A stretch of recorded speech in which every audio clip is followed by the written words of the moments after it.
안녕하세요. 제 이름은 한정옥이에요. 올해 74살이고요. 이제야 제 이야기를 해보려고 해요. 정말 오랫동안 다른 사람들 이야기만 하고 살았는데 말이에요. 저는 평생을 남을 위해서만 살았어요. 그게 당연한 줄 알았거든요. 젊을 때부터 그랬어요.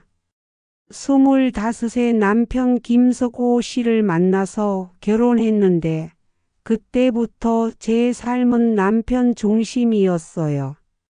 처음에는 사랑해서 그런 줄 알았는데 지금 생각해 보니까 그냥 그렇게 사는 게 여자의 도리라고 배웠던 것 같아요. 신혼 초에 남편이 작은 인쇄소를 차렸어요. 뭐 거창한 건 아니고 명함이나 전단지, 소량 인쇄물 정도 만드는 곳이었죠. 저도 같이 일했어요. 아침 6시에 일어나서 밤 10시까지 계속 일했어요. 잉크 냄새가 온몸에 배어서 집에 가서 씻어도 냄새가 안 빠질 정도였어요. 손님들한테 전화도 받고 계산도 하고 기계 청소도 하고 정말 안 하는 일이 없었어요. 그런데 신기한 건 그렇게 힘들게 일해도 저는 늘 도와주는 사람 취급이었어요. 아이들 둘을 낳고 나서는 더 바빠졌어요. 큰애 민수, 둘째 미영이 어릴 때는 정말 어떻게 살았는지 기억도 안 나요. 새벽에 애들 밥 차려주고 인쇄소 가서 일하고 점심때 집에 와서 애들 밥 또 차려주고 다시 일하러 가고 저녁에는 애들 숙제 봐주고 밤늦게까지 집안일 하고 그런데 그것도 모자라서 교회 봉사까지 했어요. 남편이 권사였거든요. 주방 봉사, 청소 봉사, 구역장 뭐든지 다 했어요. 교회 사람들은 저를 헌신적인 사모님이라고 불렀어요. 그 말이 좋아서 더 열심히 했던 것 같아요. 그런데 이상했어요. 모든 사람들이 저를 칭찬했는데 정작 저는 행복하지가 않았어요. 뭔가 늘 허전했어요. 거울을 봐도 제가 누구인지 모르겠더라고요. 김석호 씨 아내 민수 미영이 엄마, 교회 권사님의 사모님. 그런 이름들로만 불렸지. 한정옥이라는 이름으로 불린 적이 언제였는지 기억이 안 나요. 가끔 혼자 있을 때면 생각했어요. 내가 정말 원하는 게 뭘까? 하고요. 그런데 답이 안 나왔어요. 너무 오랫동안 다른 사람들이 원하는 것만 생각하고 살아서 제가 뭘 원하는지 모르겠더라고요. 특히 밤에 애들이 자고 난 후에 인쇄소 정리하면서 혼자 있을 때가 제일 외로웠어요. 잉크 냄새와 기계 돌아가는 소리만 들리는 조용한 공간에서 저는 늘 그림자 같은 존재였어요. 분명히 거기 있는데 누구도 저를 제대로 보지 않는 그런 느낌이었어요. 민수가 대학에 들어갔을 때는 정말 기뻤어요. 우리 집안에서 처음으로 대학생이 나온 거거든요. 남편도 저도 학력이 높지 않았는데 아들이 서울 유명한 대학에 합격했다니까 너무 자랑스러웠어요. 동네 사람들한테 자랑도 많이 하고 교회에서도 간증까지 했어요. 대학 4년 동안 등록금이며 생활비며 정말 많이 들었어요. 인쇄소 수입이 그리 넉넉하지 않았는데도 아들 뒷바라지 하려고 저희는 정말 많이 아꼈어요. 저는 옷 한 벌 새로 사는 것도 아까워하면서 민수한테는 용돈을 넉넉하게 줬죠. 민수가 졸업하고 대기업에 취직했을 때는 그때 기분을 뭐라고 표현해야 할까요? 정말 하늘을 나는 것 같았어요. 우리 아들이 대기업 다닌다. 이렇게 말할 때마다 가슴이 벅찼어요. 그동안 힘들게 살았던 게 다 보상받는 느낌이었어요. 그런데 시간이 지나면서 뭔가 이상했어요. 민수가 점점 저희를 멀리하는 것 같더라고요. 처음에는 직장 생활이 바빠서 그런가 보다 했는데 아니었어요. 민수는 집에 올 때마다 인쇄소를 촌스럽다고 말했어요. 요즘 시대에 누가 그런 구식 장사를 해요? 라고 하면서 한숨을 쉬더라고요. 친구들한테 부모님 직업 얘기하기도 창피해 한다는 걸 알 수 있었어요. 명절 때도 잘 안 내려왔어요. 회사 일이 너무 많아서 서울에서 할 일이 있어서.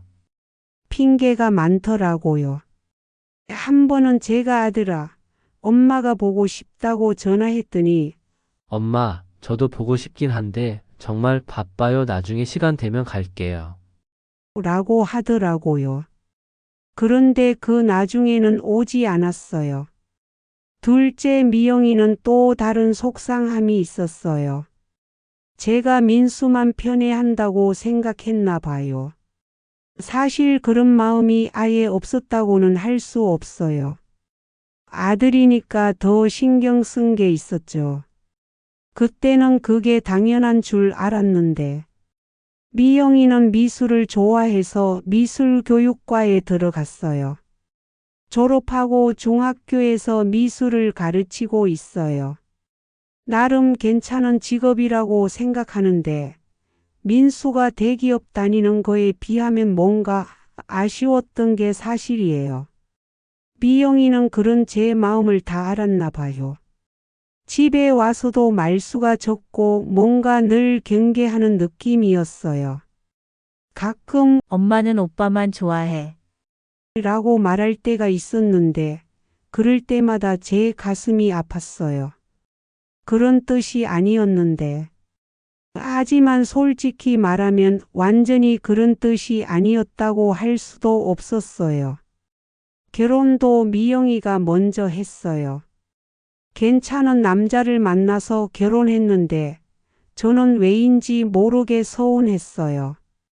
민수는 아직 총각인데 동생이 먼저 시집을 가니까 그런 마음이 있었던 것 같아요. 미영이도 그런 제 마음을 알았나 봐요. 결혼 준비할 때도 저한테 별로 의견을 구하지 않았어요. 그냥 혼자서 다 알아서 했어요. 결혼식 때도 정말 서먹했어요.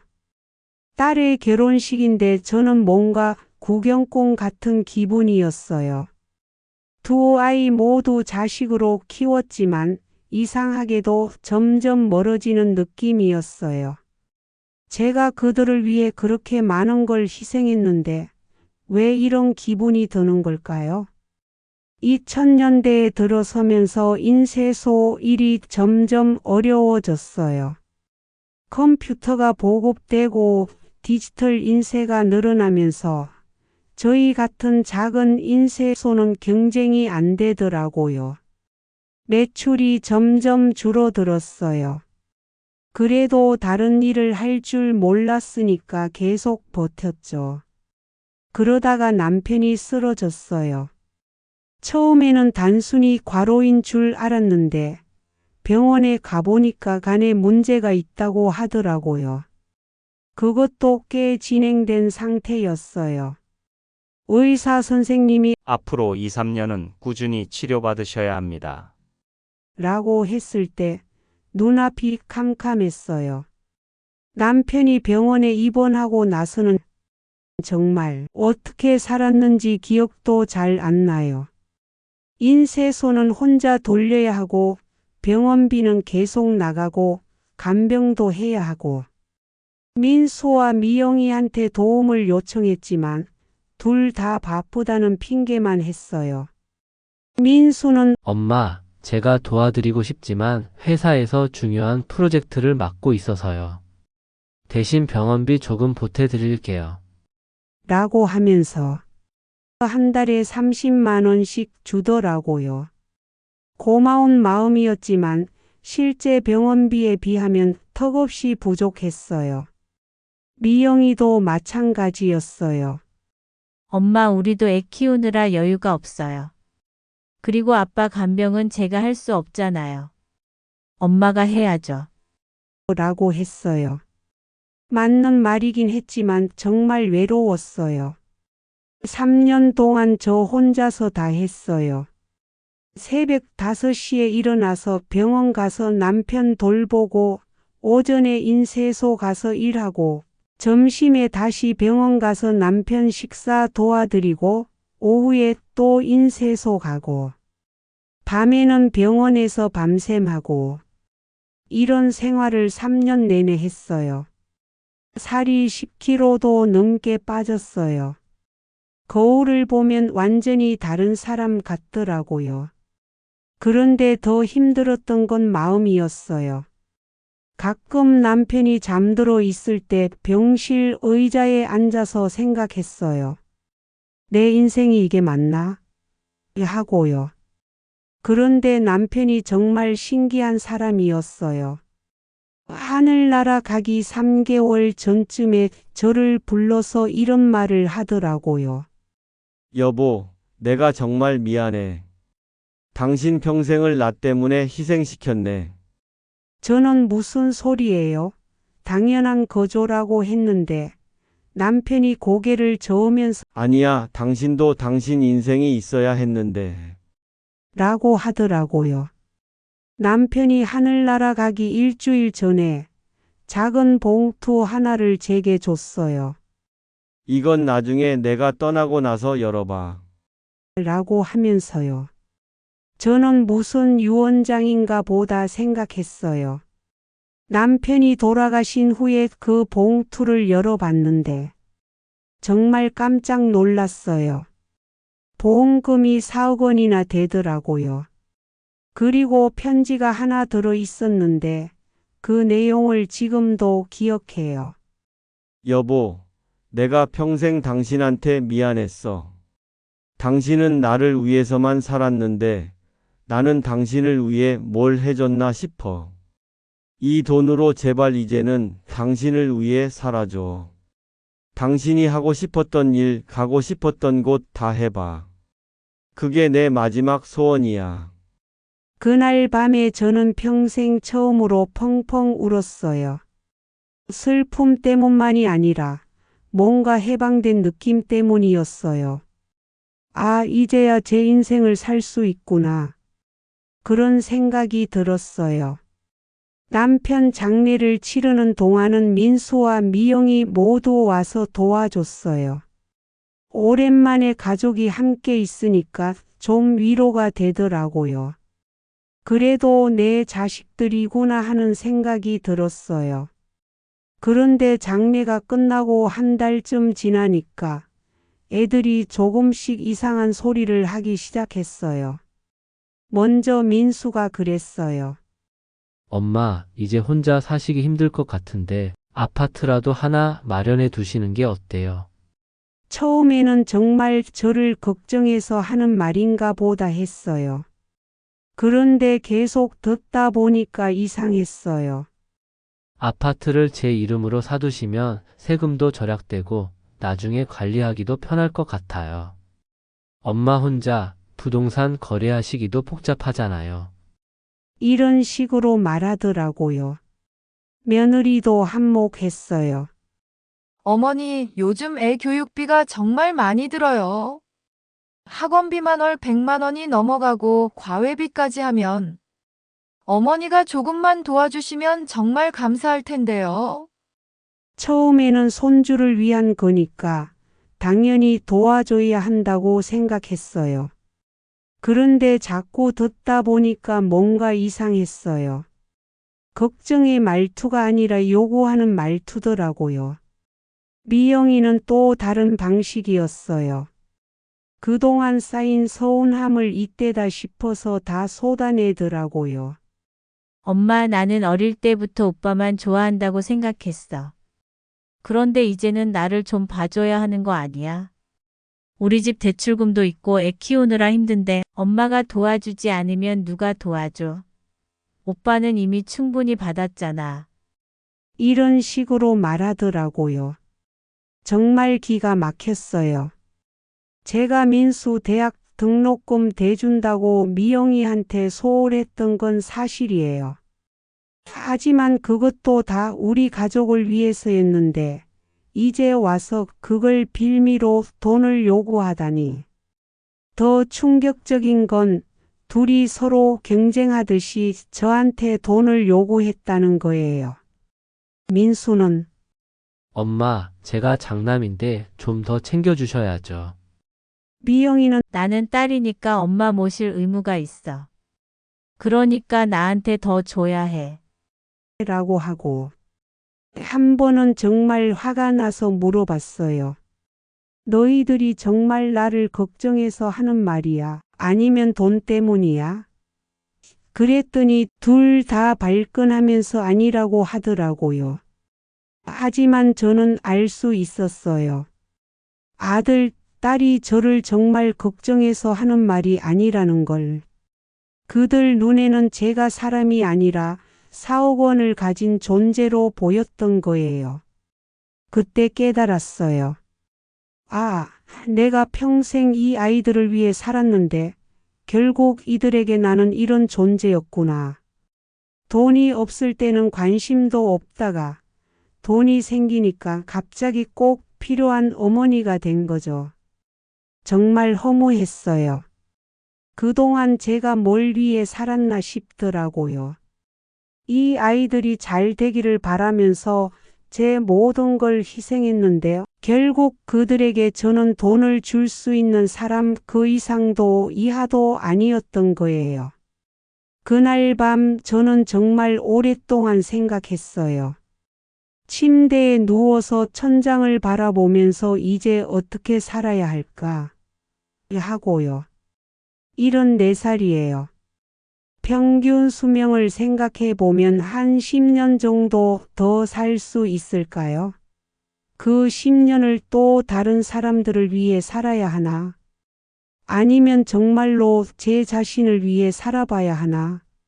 남편의 편지가 계속 생각났어요. 당신이 하고 싶었던 일, 가고 싶었던 곳 다 해봐. 정말 그동안 제가 하고 싶었던 게 뭐였을까요? 어릴 때부터 그림 그리는 걸 좋아했어요. 결혼하기 전에는 미술 선생님이 되고 싶다는 꿈도 있었고요. 하지만 결혼하고 나서는 그런 꿈들을 다 포기했죠. 여자가 무슨 꿈이냐, 가정이 우선이지 이런 생각으로 살았어요. 여행도 가보고 싶었어요. 젊을 때는 신혼여행도 제대로 못 가고 아이들 키울 때는 가족여행이라고 해봤자 근처 놀이동산 가는 게 전부였고 해외는 꿈도 못 꿨죠. 그런 생각을 하다가 결심했어요. 이제는 정말로 나를 위해 살아보자. 다음 날 아침에 민수와 미영이를 불러서 말했어요. 너희들 말 다 들었다. 그런데 엄마는 다른 계획이 있어. 이 돈으로 너희들 도와주는 것도 좋지만 엄마도 엄마 인생이 있어. 평생을 너희들 위해 살았으니까 이제는 엄마를 위해 쓸 거야. 민수가 버럭 소리를 지르더라고요. 엄마가 무슨 말씀을 하세요?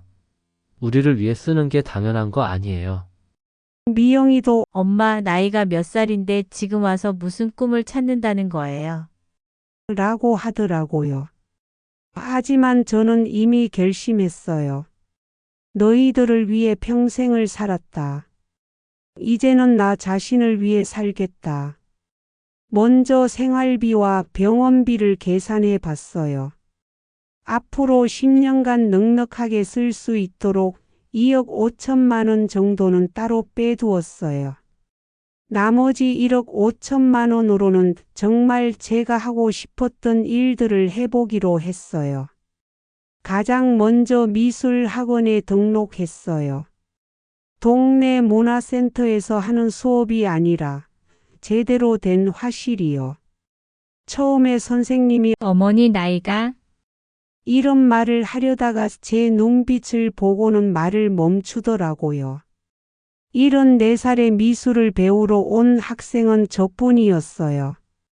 다른 학생들은 다 젊은 사람들이고 처음에는 정말 어색했어요. 하지만 물감을 만지고 붓을 들고 그림을 그리기 시작하니까 아, 이런 느낌이었구나. 50년 만에 다시 잡은 붓이었는데도 손이 기억하고 있더라고요. 처음 그린 그림은 인쇄소였어요. 그 잉크 냄새가 가득했던 제가 반평생을 보낸 그 공간을요. 그리고 나서는 눈물이 났어요. 아, 내가 정말 그림을 좋아했구나. 여행 계획도 세웠어요. 국내 여행부터 시작해서 용기를 내서 해외여행도 가보기로 했어요. 혼자 여행하는 게 무섭긴 했지만 뭐 어때요? 이 나이에 무서울 게 뭐가 있겠어요? 아이들은 계속 불만을 표했어요. 특히 며느리가 더 그랬어요. 어머니가 그렇게 이기적이실 줄 몰랐네요. 라고까지 하더라고요. 하지만 저는 흔들리지 않았어요. 이기적이라고요? 70년 넘게 다른 사람을 위해 살던 사람이 이제 와서 자기를 위해 산다고 이기적이라고 하나요? 오히려 지금까지 제 자신을 너무 소홀히 했던 것 같아요. 화실에서 물감 냄새를 맡으면서 저는 비로소 제 색깔을 찾아가고 있어요. 74살이 늦은 시작이지만 남은 인생은 정말로 한정옥으로서 살아보려고 해요. 여러분 혹시 지금 저와 비슷한 상황에 계신 분들이 있다면 제 이야기가 조금이나마 도움이 되었으면 좋겠어요. 저는 74살에 새로운 인생을 시작했지만 여러분은 더 일찍 깨달으실 수 있을 거예요. 늦었다고 생각하지 마세요. 언제든지 새로운 시작은 가능하니까요. 지금까지 긴 이야기 들어주셔서 정말 감사합니다. 혹시 여러분도 비슷한 경험이 있으시거나 지금 고민이 있으시다면 댓글로 나눠주세요. 그리고 오늘 이야기가 조금이라도 여러분 마음에 와닿으셨다면 구독 버튼을 꾹 눌러주시고 좋아요도 한번 눌러주세요. 여러분의 작은 관심 하나하나가 저에게는 세상에서 가장 큰 격려가 됩니다. 마지막으로 지금 이 방송을 들으시는 모든 분들이 자신만의 행복을 찾아가시길 진심으로 바랍니다.